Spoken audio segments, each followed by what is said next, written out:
What are we discussing on today's Locked on Diamondbacks podcast? Eduardo Rodriguez got lit up in spring training. How should the Dbacks stack up their top four hitters in their lineup? And where does the Dbacks bullpen rank in the NL West? You are Locked on Diamondbacks, your daily Arizona Diamondbacks podcast. Part of the Locked on Podcast Network, your team every day.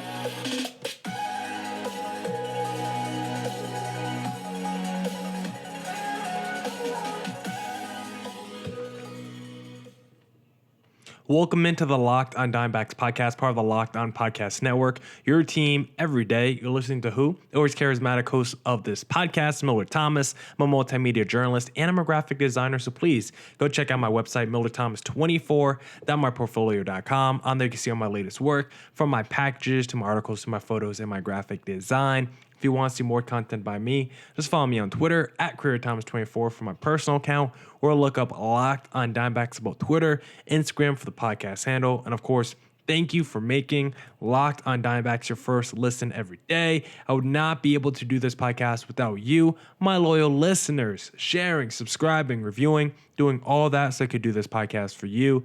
Thank you. It's free and available on all platforms, so please continue to tell your friends. One of those platforms is YouTube, so please hit subscribe to Locked on Diamondbacks on YouTube. We are trying to crack 1,000 subscribers before opening day, so please hit subscribe to Locked on Diamondbacks on YouTube. Now for today's show, we'll talk about where the Dbacks bullpen ranks in the NL West, how should the Dbacks stack up their top four hitters in their lineup, and we'll talk about Eduardo Rodriguez's spring training game, I should say, against the Texas Rangers. But before we get into today's podcast, I first want to tell you guys that today's episode is brought to you by FanDuel. Make every moment more. New customers, join today and you'll get $150 in bonus bets if your first bet of $5 or more wins. Visit FanDuel.com/lockedon to get started. Now let's talk about that spring training game Tuesday against the Texas Rangers, because we got to see the debut of the D-backs' new offseason signing, Eduardo Rodriguez, and he went up against the Texas Rangers, who of course beat the D-backs in this past World Series. We are still not exactly over it, but when I look back at last season, all I remember is the fantastic run to the World Series. All I remember is the Alek Thomas game-tying home run against the Phillies, celebrating in Philadelphia Game 7, knocking out the Dodgers, 4 home run inning. Like, honestly, when I think of 2023 for the D-backs, it's all positivity. I don't even think about losing in the World Series, to be honest. But I did get a little bit of a reminder when we went against the Texas Rangers on Tuesday. Seeing the D-backs' new signing, I wanted to see Erod go out there and look good against the Rangers, because if we had that guy against the Rangers, maybe it's a different story. But unfortunately, Erod went out there and, wet the bed a little bit against the Texas Rangers. Marcus Semien, first inning home run off Eduardo Rodriguez, first batter of the game, and that was a bad omen for this game, because Erod went on to not have himself a great performance against the Texas Rangers, gave up a couple of hits, gave up the run, and just did not look like himself. The stuff was good for Erod, but the command was not there. He was missing a lot of where he wanted to locate. The velocity a little bit down too. If you want to be concerned coming out of this outing for Eduardo Rodriguez, it would probably be that velocity, because this is a guy that last year averaged 92.2 miles per hour. Not exactly a hard-throwing guy already. His velocity last year was already kind of down from where it was like pre-pandemic. But even with that being said, I would have still taken a guy low 90s, and maybe even thought to myself that maybe that velocity can go up with a Brent Strom. But first spring training game, velocity down 0.8 miles per hour, not an encouraging sign. But if you ask Eduardo Rodriguez, he's not concerned. He's gone through a lot of spring trainings over the course of his career, and he's like, I don't care about the results. I care about how I feel out there on the mound. And so that seems to be the sentiment with a lot of pitchers, right? Madison Bumgarner used to get crushed in spring training. He's like, I don't care about the results. I just care about how I feel leaving the game. So I know D-backs fans weren't feeling good seeing Erod get lit up against the Rangers, because We told ourselves the whole postseason we needed one more starter in the rotation. Can't go with a opener bullpen game once you're that deep in the postseason. Hopefully, Erod could have changed the course of trajectory and history in the World Series if we had him. But what we saw in Tuesday's spring training game, maybe that wouldn't be the case. But again, just a spring training game. It's first outing of the season for the D-backs. Let's see what it looks like in regular season. If that velocity's still down and he's still not locating where he wants to, then we'll be a little bit more concerned. But as of right now, I am still very excited for Eduardo Rodriguez to make his debut for the D-backs when games really count. But the other concern coming out of this game against Texas was not just the fact that Eduardo Rodriguez didn't look his best against the Texas Rangers. 2 home runs allowed, 4 earned runs, 2 walks by Erod, like really bad numbers. But the other thing that was concerning from the pitching staff was the dudes that were giving up earned runs in this game. It was kind of the dudes that are going to be on the opening day roster, right? We already mentioned Erod, but then Bryce Jarvis, someone whose spot is not guaranteed to be on the opening day roster, but someone that we liked at the end of last season and someone that is battling to be potentially a long reliever for the D-backs out the pen this year. And Jarvis gave up 3 earned runs himself in this game against the Texas Rangers. That definitely hurts his case to be a potential long reliever for the D-backs this season. Miguel Castro, someone who every D-backs fan was out on by the second half of last season because he was so good in the first half last year, but I don't know what happened as the season went on. Miguel Castro just became worse as a pitcher as the season went on. At one point, it was like, dang, Miguel Castro, like, how did the D-backs sign this guy? He seems to be a really good, effective reliever at 6'7", can punch out dudes. 3.47 ERA in the first half last year. Through the first 2 months, he had a below 2.5 ERA, but second half, Castro, 5.4 ERA last year, and it looked like second half Castro against the Texas Rangers on Tuesday. He gave up an earned run. And then Scott McGough, a guy that was so frustrating for the D-backs last year, blowing save after save. Scott McGough also came in and gave up a couple earned runs. So Tuesday's game was concerning because you went against the team that knocked you out in the World Series. You hope at least in the spring training you can get a little bit of revenge, and that wasn't the case. And instead, you saw your new offseason signing, Eduardo Rodriguez, get lit up. You saw Bryce Jarvis, someone that is young and that you like the potential of and that you hopefully want to be in the bullpen someday. He got lit up. Miguel Castro, someone whose spot's kind of guaranteed in the bullpen. He gave up an earned run. And then Scott McGough, like, I guess his spot's guaranteed too. He got lit up as well. So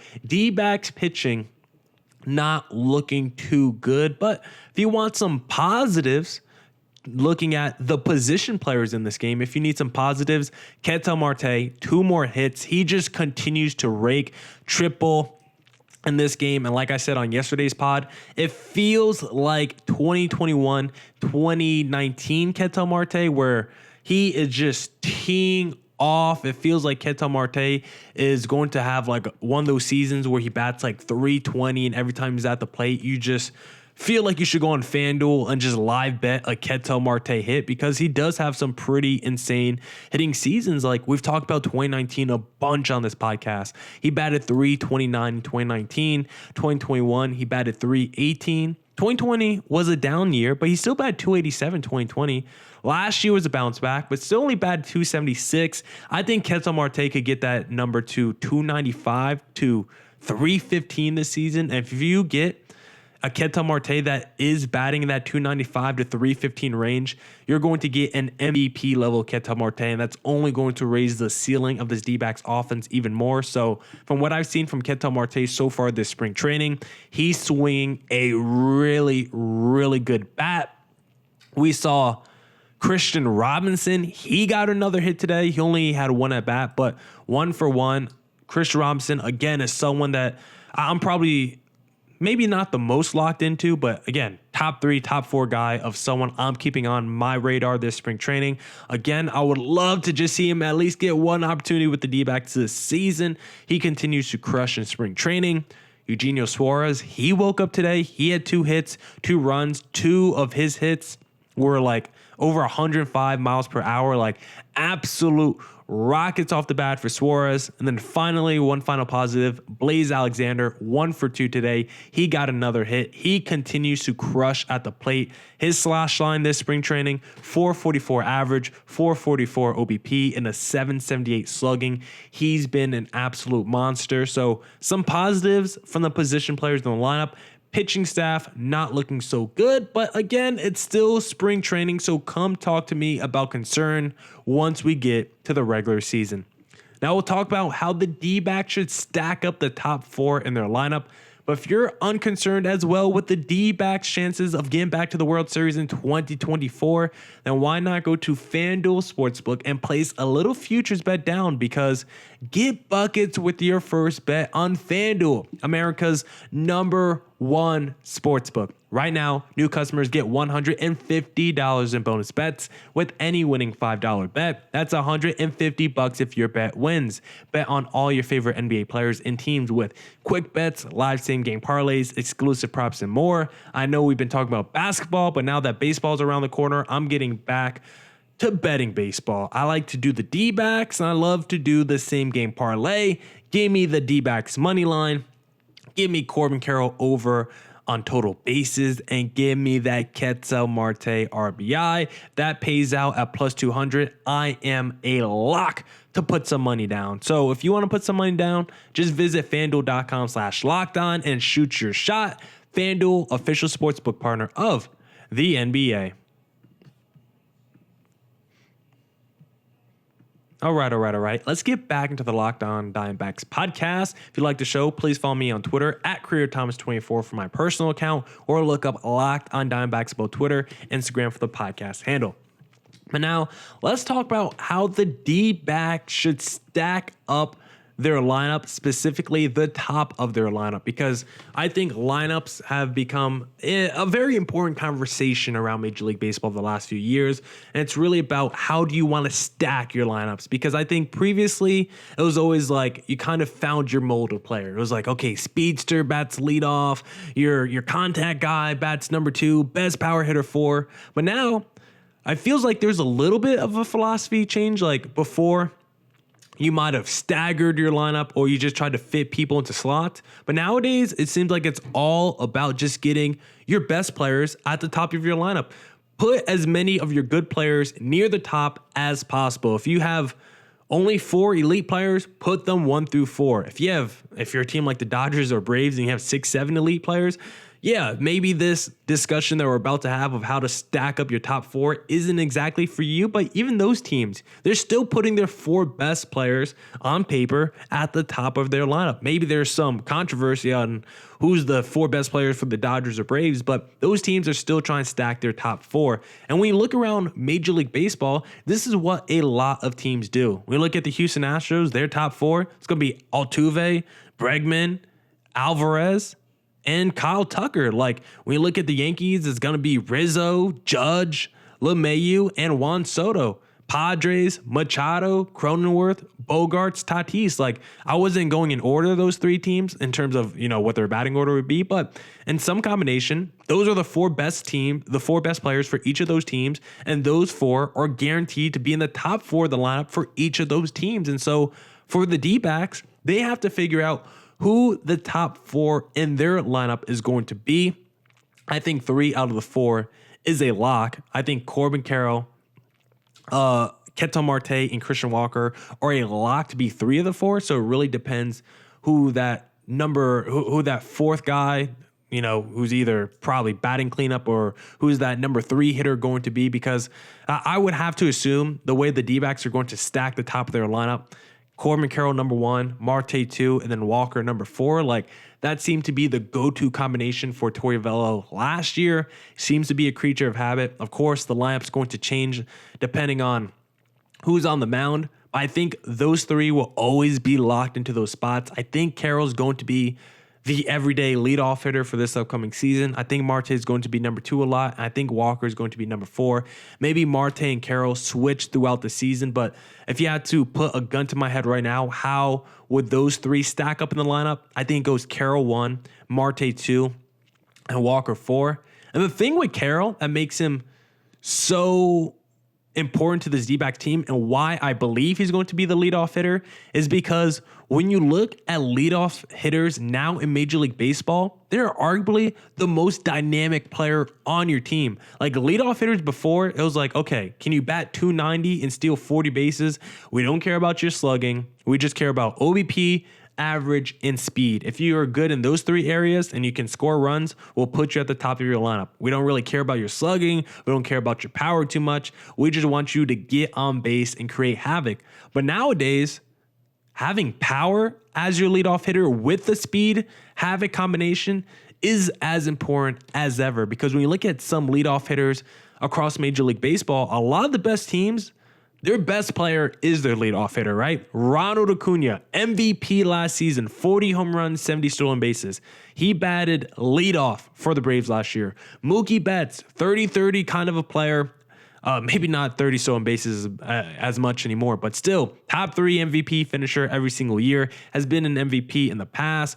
Power, pop, can do it all. He bats leadoff for the LA Dodgers. Altuve, a guy that is another 30-30 potential guy. He's got pop, small little frame, ton of speed as well. Maybe the speed is diminishing as he's getting older, but he still bats leadoff for the Houston Astros. And the reason is, why not have your most dynamic player lead off? These are guys that can get on base via the hit, and if they do get on base, steal a base, create havoc, put themselves in run scoring opportunities, or you can just start the game off 1-0. That is also a possibility. How many times has Altuve started the game off with a home run, or Ronald Acuna Jr. just started the game off with a home run? Corbin Carroll, we know, has some power in that bat, right? We know he has 25 to maybe 35 home run potential. So putting him in that leadoff spot, yes, he'll get less RBI opportunities, but he will also just have more opportunities to create run scoring opportunities for the D-backs. And so having a guy like Corbin Carroll as your leadoff hitter and him being the most dynamic player in your lineup, it's probably a positive. Like Fernando Tatis Jr. will probably bat leadoff for the San Diego Padres this year. So one thing that we've seen in Major League Baseball over the last few years, a trend, is putting your most dynamic player at the top of your lineup. And then, like we were saying earlier, who is going to be that fourth player in that top 4 for the D-backs, right? Carroll's batting leadoff, Marte's number 2, Walker's number 4. Like, who should be the D-backs number 3 hitter then in the lineup if that's your top 4? Because I think there's I got like 4 candidates written down that I think could be the number 3 hitter for the D-backs. And maybe it should be Christian Walker, to be honest, because when you look at Christian Walker's numbers, he's just not good at runners in scoring position. So maybe he would be better suited as like your number 3 or a number 5 hitter in your lineup. But I think Torey Lovullo's going to bat him clean up once again. So if that's your top 4, who should be the D-backs number 3 hitter? I think Lourdes Gurriel has a case. When you look at his stats from last year when he batted third, really good numbers. In 40 games last year as the number 3 hitter, 292 average, 870 OPS, and 8 home runs. I like Lourdes Gurriel a lot. He started the season really hot last year, and if he continued that for the full year, I don't think there's any doubt he doesn't drop in that lineup. I like Gurriel as your potential number 3 hitter for the D-backs in 2024. Jock Peterson, he also could be the number 3 hitter for the D-backs. Last season, as the number 3 hitter for the Giants, he had a 780 OPS, which is solid, not as good as Lourdes Gurriel, of course, but Jock Peterson also had himself a little bit of a down year last year. So maybe Jock Peterson on the upswing puts up even a better OPS as the D-backs number 3 hitter. Someone that we saw in the postseason as the D-backs number 3 hitter, Gabriel Moreno. I thought he looked pretty good there, but his numbers actually took a little bit of a dip in the postseason when he had to bat number 3. So I don't know if he's ready for prime time in that spot just yet. And I think the last guy that could be the number 3 hitter for the D-backs is Eugenio Suarez. He has his best career OPS when he's batting third, or the best OPS in his career when he's batting third, whichever is the best way to say that. His career OPS when batting third, 833. And so for me, I think all these guys have a case, but I think Gurriel's the guy that I would give it to. He just feels the most like a number 3 hitter in terms of his bat, in terms of his base running. I think the power too, like the overall package, I think Gurriel's probably the best hitter, power, base running combination of all, of these four guys. If Gabriel Moreno can turn up the power like he did in the postseason, then maybe he should be the number 3 hitter for the D-backs. But as it currently stands, I think Gurriel should probably have the inside track on the number 3 hitter. Maybe you guys feel differently. Maybe you guys think I'm totally off base here, but this is just more in the prism of the stats and the numbers that these guys put up as the number 3 hitter, because from the projections that I saw this past offseason, it sounds like people want to put Gurriel as like the number 7, number 8 hitter. But for me, I think Gurriel is perfectly suited to potentially be the D-backs number 3 hitter in 2024. Now we'll talk about how the D-backs bullpen stacks up against the rest of the NL West entering 2024. But if you're going to be buying tickets for the D-backs next season, the place you want to go is, of course, Game Time, because Game Time is the only ticketing app that gives you complete peace of mind with your purchase. See the view from your seat before you buy so you know exactly what to expect when you arrive. All-in prices show your total upfront so you know you're getting a great deal before you check out. Buy tickets in seconds with 2 taps. Game Time has deals on tickets right up to the start of the event. Find exclusive flash deals and sponsored deals on tickets for football, basketball, baseball, concerts, comedy, theater, and more. With zone deals, you pick the section and Game Time picks the seats for big time savings. Take the guesswork out of buying tickets with Game Time. Download the Game Time app, create an account, and use code LOCKEDON for $20 off your first purchase. Terms apply. Again, create an account and redeem code LOCKEDON for $20 off. Download Game Time today. Last minute tickets, lowest price, guaranteed. Welcome back into the Locked on Diamondbacks podcast. Let's wrap up the pod by discussing where the D-backs bullpen ranks in the NL West. But don't forget to hit subscribe to Locked on Diamondbacks on YouTube so we can hit 1,000 subscribers before opening day. Please and thank you. But now let's talk about where the D-backs bullpen ranks in the NL West. I think the D-backs, for once entering a season, have themselves a solid bullpen. I think they had a decent bullpen entering the season last year, but think about this. Entering the season last year, we didn't have Paul Sewald, and Kevin Ginkel hadn't broken out yet. And we thought, you know what? Our bullpen actually might be decent entering last season. And the year finished with the D-backs actually having a pretty decent bullpen. I mean, once we got to the postseason, the D-backs actually had a solid pen. I mean, their postseason pen was pretty nails until the World Series. I mean, Sewald and Ginkel were definitely nails. Thompson was good. Sal Frank was solid. Mantiply held his own. Like, the D-backs actually had a little quintet of decent relievers once we got to the postseason. But think about where we started the regular season, right? We were counting on guys like Miguel Castro and the Scott McGuffs, and we thought those guys were going to lead us to the postseason.